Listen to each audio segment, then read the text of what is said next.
বন্ধুরা, আজকে আমাদের দ্বাদশী ব্রত।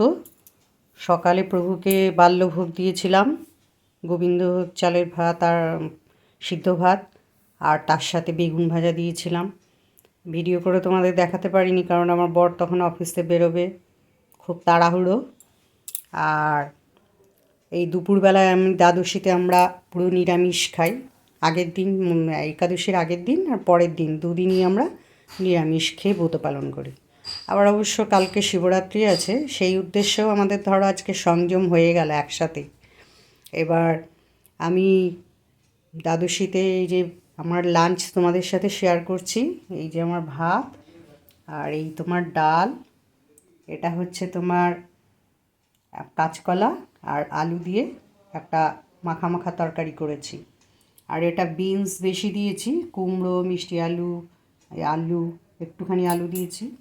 এগুলো দিয়ে একটা পাঁচ তরকারির মতো, বড়ি দিয়ে, বিউলির ডালের বড়ি দিয়েছি, দিয়ে একটা পাঁচ তরকারির মতো করেছি। আর এই যে পনির দেখতে পাচ্ছ, পনিরের তরকারি করেছি, আর আমার প্রিয় চাটনি। এই দিয়েই আমার আজকের লাঞ্চ কমপ্লিট করব।